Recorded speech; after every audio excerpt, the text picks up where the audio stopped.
कारण क्या हुआ? कारण इसका पैदा होता है शूटिंग पीरियड में। शूटिंग पीरियड में जब बाप आते हैं तो बाप एक ही बात बताते हैं, सब बातों का सार ये है, उस मुकर्रर रथ को पहचानो।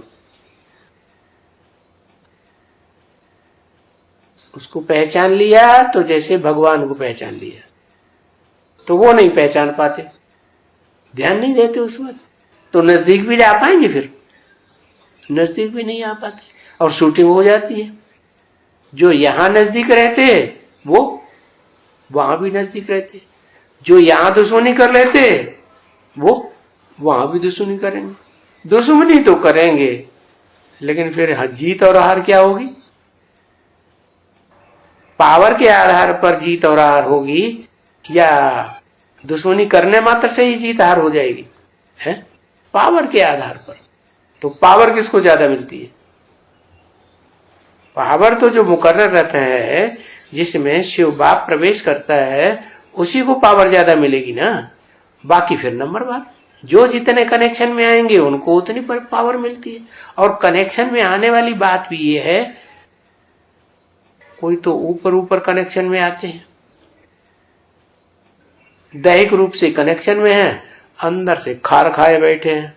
मुख में राम, बगल में छुरी, मिल जाए राम अकेले में, बस चलाए दे। तो कौन नजदीक हुए?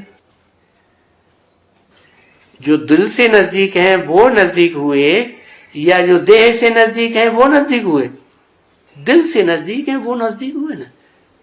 तो वो वाइब्रेशन से शूटिंग होती है, रिहर्सल होती है। ऐसे नहीं प्रैक्टिकल में कर्म इंद्रियों से कर्म किए तभी शूटिंग होती है, उसमें भी वाइब्रेशन बनते हैं। जैसे आपस में शारीरिक रूप से मारपीट कर ली, लात घूसा चप्पल चला लिए, तीर तलवार चला ली, तो क्या बुद्धि काम नहीं करेगी? मन काम करेगा या नहीं करेगा? तो वाइब्रेशन बनेगा कि नहीं? तो भी वाइब्रेशन बनता है। तो बताया कि जिनको फुर्सत मिलती है ईश्वरीय ज्ञान समझने की, और ज्ञान के आधार पर, जानकारी के आधार पर बाप को प्रैक्टिकल साकार रूप में पहचानने की, वो आत्माएं जन्म जन्मांतर ज्यादा सुखी रहती है। और कितनी सुखी रहती है? जैसे दिखाए जाते हैं अष्टमूर्तियां शिव की, जो दक्षिण भारत में ज्यादा प्रसिद्ध हैं। उनकी मंदिर दक्षिण भारत में है, नॉर्थ इंडिया में नहीं है। वो 8 मूर्तियां जो शिव की हैं, वो बाप समान बनने वाले आत्माएं, जो बीज रूप हैं हर धर्म की, पूर्वज जिन्हें कहें, वो आत्माएं जिनमें अपने धर्म का लेश मात्र भी कमजोरी नहीं है। अपने धर्म की सबसे ऊंची टॉप मोस्ट आत्मा है, और हैं सारे ही सूर्यवंशी। लेकिन अंतर है थोड़ा थोड़ा। तो वो 8 मूर्तियां जो शिव की कही जाती हैं, वो 8 मूर्तियों का जो बाप है, एक नवरत्नों में से एक रतन है ना, हीरा।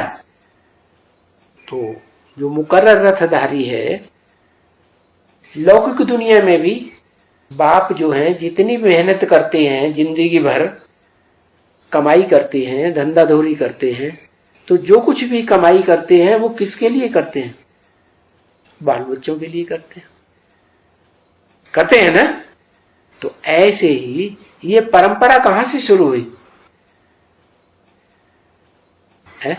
संगम युग में परंपरा शुरू हुई। जो मुकर्रर रथधारी बाप है, मनुष्य सृष्टि का बीज, उसमें ये संस्कार रहते हैं कि मेरे ये जो विशेष 8 बच्चे हैं, श्रेष्ठ बच्चे, ये मेरे से भी ज्यादा सुखी रहे और जन्म जन्मांतर सुखी रहे। उनके लिए सारी जानमारी खुद कर लेता है, मेहनत की। एक ही जन्म कमाई करते हैं और पीढ़ी दर पीढ़ी उनकी कमाई बच्चे पीढ़ियों में खाते रहते हैं। ऐसे देखा या नहीं? होता है या नहीं होता है?